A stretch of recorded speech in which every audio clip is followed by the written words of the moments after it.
Si Senator Bato de la Rosa yung pinaka-komedyante, promise. siya yung pinaka-nakakatawa eh. Promise, siya talaga. Siya yung may pinakamaraming blunder, siya yung may pinakamaraming palya.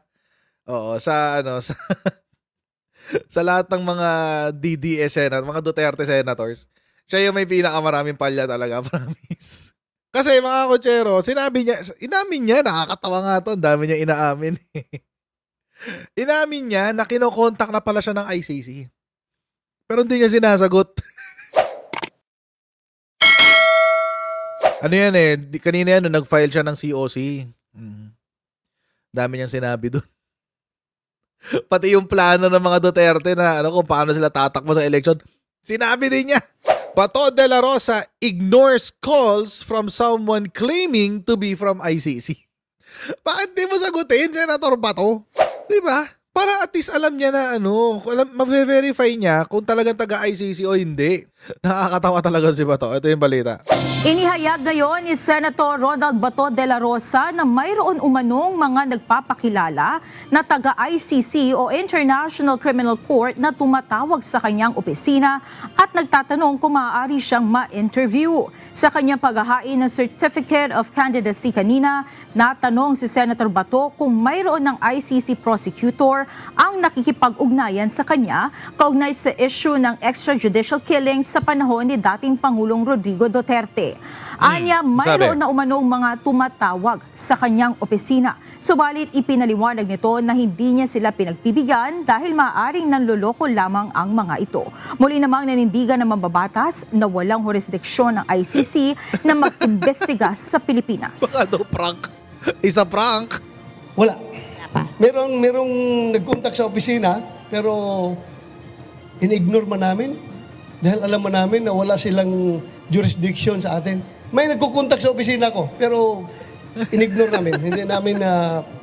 Hindi namin kinausap. Hindi namin pinatulan. Baka mamaya mga ngayon na sabi niya may kumontak daw sa kanila pero hindi niya kinausap.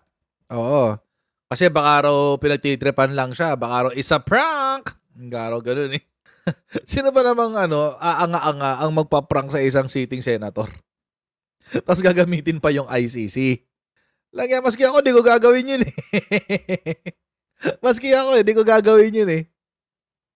Yung ipaprank ko yung senador, tapos sasabihin ko, hello, good morning. Is this the office of Senator Bato de la Rosa? Ganyan nga. Sasabihin naman nung nasa kabilang linya, yes, this is the office of Senator Bato de la Rosa. May I help you? This is a prosecutor blah blah blah blah of the International Criminal Court. May we request for a scheduled interview? Diba? Tapos sabi ko sa huli, it's a prank! Ano ba? Sitting senator? Gagawin yon? Ipaprank mo ang sitting senator? Ano ka? Papakamatay? Di ron niya sinasagot. Oo. Merong nag-contact sa opisina pero in-ignore man namin dahil alam man namin na wala silang jurisdiction sa atin. May nagko-contact sa opisina ko pero in-ignore namin kasi alam naman namin wala silang jurisdiction sa Pilipinas. O di naniniwala ka rin na ICC yun. Yun ang inuna mong dahilan eh. Ang una mong palusot, wala naman silang jurisdiction sa Pilipinas eh. Ba't ko sila kakausapin? Alam nyo, ito, unsolicited advice, Senator Bato. Next time, sagutin mo yung tawag. Para malaman mo rin kung ano yung agenda nila. O, malay natin, totoo, kung peke talaga yun, o di, at least masisigurado mo, sasabihin mo, pag tinanong ka ulit, sasabihin mo, hindi, prank call.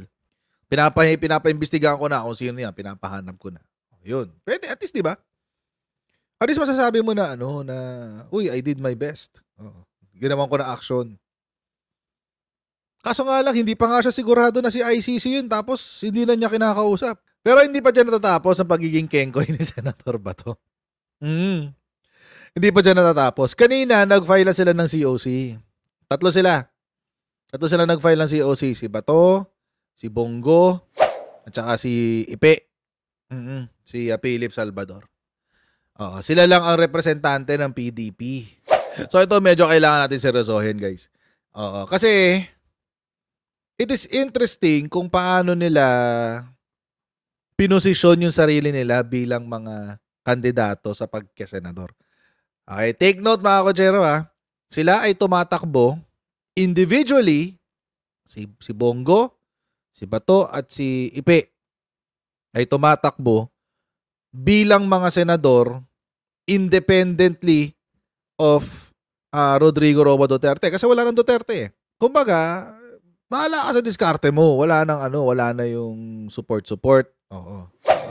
Dante, bakit hindi pa makapagdesisyon ang mga Duterte kung may tatakbo ba sa kanila bilang senador? Monica, walang binanggit maging yung mga tumakbo kaninang kaalyado ng Pangulong dahilan kung bakit hindi pa makapagpasya itong Duterte family na kung sino ba yung maaring tumakbo na mula sa kanilang pamilya. Ang sinasabi partikular na ni Senator Padilla na presidente ng PDP ay hinihintay pa nga nila, Monica, kung ano ang magiging pasya nitong Duterte at iginagalang naman nila ito. Pero ang kanilang inaasahan na sana bago matapos itong paghahain ng Certificates of Candidacy o COC, partikular na sa national position sa October 8, ay magkaroon na sila ng kasagutan.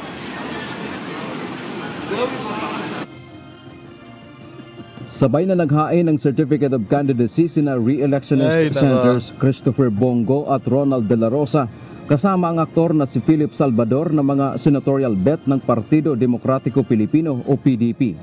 Ang tatlo ay kilalang kaalyado ni dating Pangulong Rodrigo Duterte. Sinamahan sila ng presidente ng partido na si Senador Robin Padilla. Ayon kay Senator Go, naniniwala pa rin sila sa magandang nagawa ng dating presidente sa bansa. Sa kabila ng isyu ngayon na ibinabato sa pamilya Duterte, hindi rin anya siya pinakikialaman pagdating sa kanyang karera sa politika. Isa lang sinabi niya sa akin, gawin mo lang yung tama. Just do what is right. Umikot ka lang sa tama. Hindi ka magkakamali dyan. Hindi ba common sense yun? Umikot ka lang sa tama, hindi ka magkakamali. Sabi ni Bongo. We in the Tagalog to pero in English ni Rappler, di ko alam ba't niya in English. Sabi niya, we in PDP believe in the leadership and accomplishments of former President Duterte. The Build program, his campaign against criminality. Can your child walk down the street without getting hurt or disrespected? Senator Bongo. Bigyan natin ng konting galang si Senator Bongo, di ba? Senator Bongo, kung maaabot man sa itong video na to, sana makarating. Para na, libreng tip na to, libreng tip. Bigyan ka ng tip. Unang-una, pag tatakbo kang senador, gumawa ka sarili mong plataforma. Huwag kang haharap sa amin at sasabihin mo, wala bang sa inyo ang nagtiwala at nakinabang sa mga ginawa ni Rodrigo Duterte? Bakit si Rodrigo Duterte ka ba? So, ibig mong sabihin, ang plataforma mo ay si Rodrigo Duterte. Sana matuto po tayo mag-isip sa sarili natin. Hindi yung lagi na lang kayong nagtatago sa anino ni Rodrigo Duterte. And by the way, sino bang may sabi na perfect at napakaganda ng administrasyon ni Rodrigo Duterte? Tingnan nyo nga, wala silang ibang binibida kung hindi yung nakakapaglakad ka ba sa kalsada nang hindi natatakot. Yung build? Sige, walang problema. Pag-usapan natin yung build. Sa mga natapos sa build, alin doon yung high impact? Maliban sa Skyway Stage 3. In fact, mga Kojero, hindi pa nga nakompleto lahat yan eh. Yung build niya, mga Kojero, hindi niya natapos lahat nung yung big ticket projects niya. Alam niyo kung bakit? Kasi mga Kojero, yung big ticket projects niya, popondohan dapat ng China. Ano nangyari? Wala. Ano yung pagmamalaki nila? Yung Manila North Rail tsaka yung Mindanao yung Mindanao Railway? Natuloy ba yun? Hindi.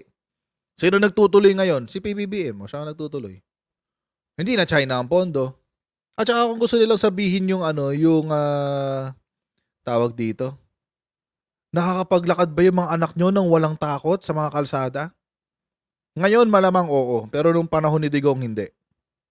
Kasi anytime pwede kang dukutin tapos sisihin ka, gawin kang drug addict o drug pusher, bigla ka na lang papatayin. Patawa naman to si Bongo. Tiwala siyang matalino ang mga Pilipino kung sino ang mga nararapat nilang iboto. Hayaan na po natin ang taong bayan ang humusga. Kaya po tayo may eleksyon. Pagdating ng panahon, Mga kababayan ko, kayo na pong humusga kung sa tingin ninyong nakatulong po sa inyo ang mga programa niya noong 2016 up to 2022. At yun. Samantalang si Senator De La Rosa Yun pala yun. Ayun, yung sinabi ni Bongo. Ayun.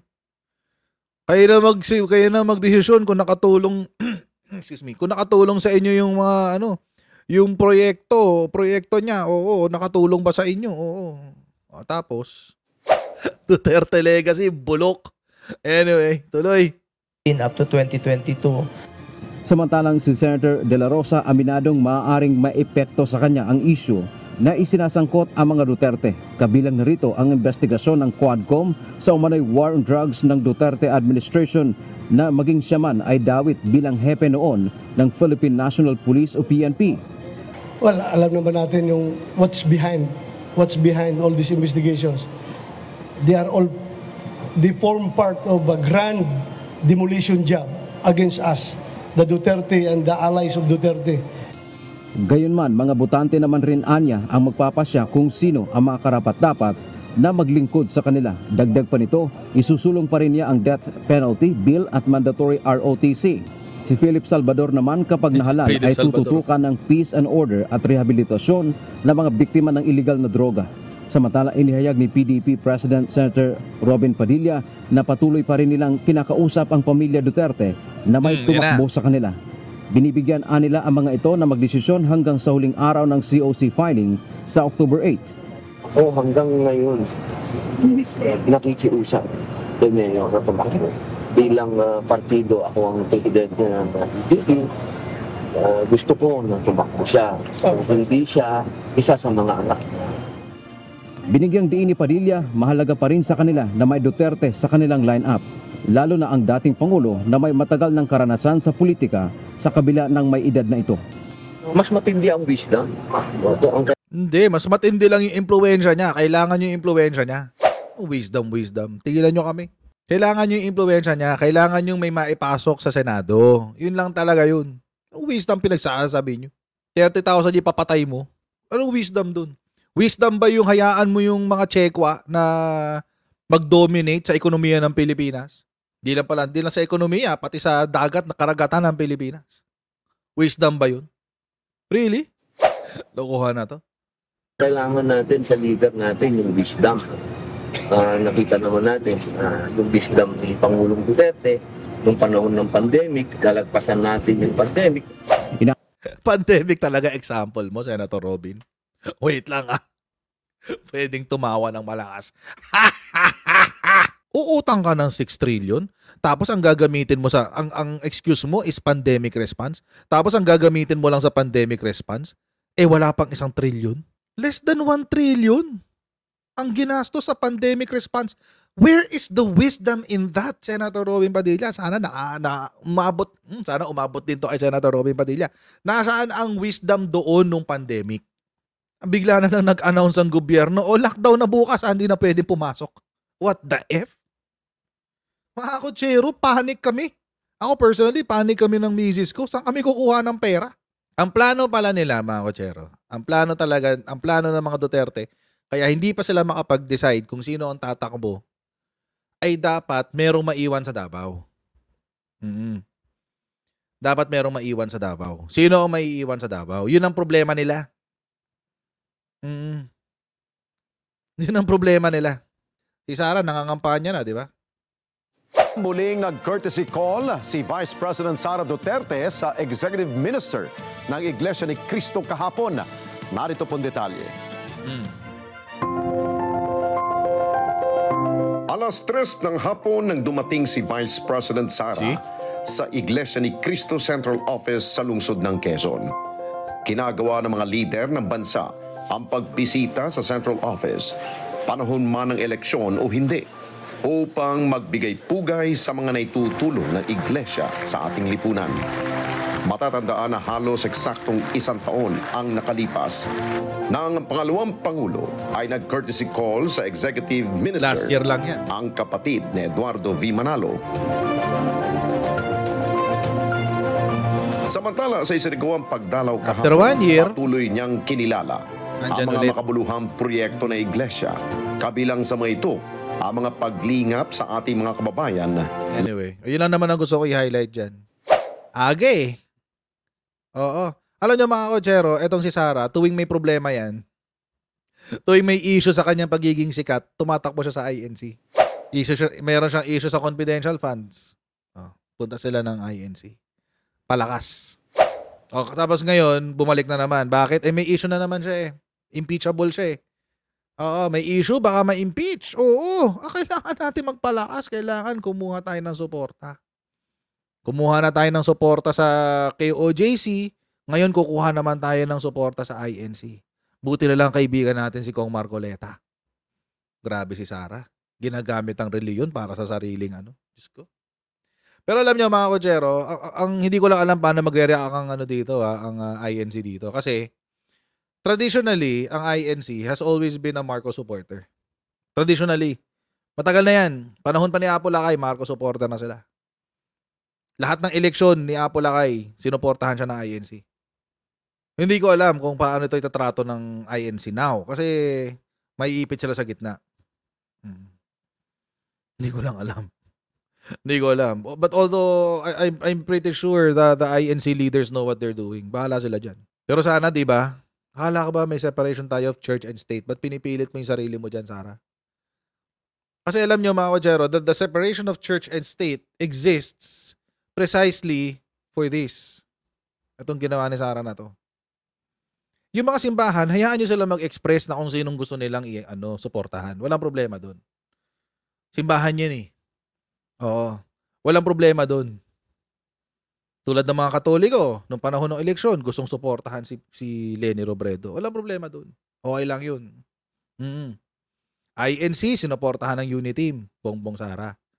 Oo. So, walang problema doon. Okay lang yun. Yung kung simbahan mag-i-endorse sa kandidato, walang problema yun. Kasama sa freedom of expression yun. Covered yun ng freedom of expression. Walang problema doon. Okay lang yun. Kahit sino pang i-endorse ng INC, walang problema doon. Reliyon nila yan eh. Pero kapag miyembro ka ng estado, miyembro ka ng gobyerno, tapos gagawin mo yung mga ganitong mga diskarte para lang maglinis ng pangalan, buti sana kung head of state ka, tulad ni PBBM or ni PRRD. Di ba? Walang problema doon eh. Head of state ka eh. Gusto mong i-encourage ang pag-foster ng relationship between the government and the religious sector. Walang problema doon. Head of state ka, presidente ka eh. Pero kung ganito ka lang, vice-presidente ka lang, ang pangit ang dating, parang ang ibig sabihin, parang ang dating naghahabol ka lang ng impluwensya. Pero ang aga pa para maglinis ang pangalan, di ba? This is the kind of government Sara Duterte could have kapag siya yung naging presidente. Ganito yung ganyan yung gobyernong kaya niyang gawin. Wala siyang ibang gagawin kundi magpa-cute at magpakabrat. Huwag niyong kalimutan, suportahan natin mga kaibigan sa Sendwave. Okay, kung kayo ay nasa US, UK, Canada, Italy, France, Spain, Ireland, and Belgium, ay pwede kayo magpadala ng inyong mga remittances sa Pilipinas. Gamit po ang Sendwave. Ang gagawin nyo lang ay download ang app. Kung kayo na account, lagay nyo bank account details nyo. Pwede kayo magpadala sa GCash, cash pick up sa mga pawn shops at sa mga iba't ibang bangko through online banking. At kung first time nyo magpapadala sa aking sa Sendwave, gamitin nyo po yung aking promo code, Coach Jarrett, para makakuha kayo ng karagdagang $20 free credit. So gamitin na si Sendwave for all of your remittance needs. And I'll see you later on our next Coach Jarrett Live. God bless and see you next time, guys. Bye!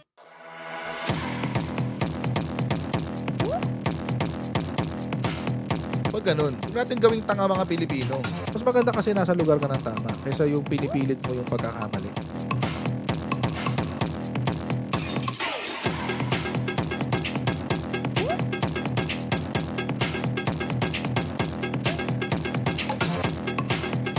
Are they willing to go that far? Hindi makakalimutan ng Pilipino yan hanggat di nasasagot niya.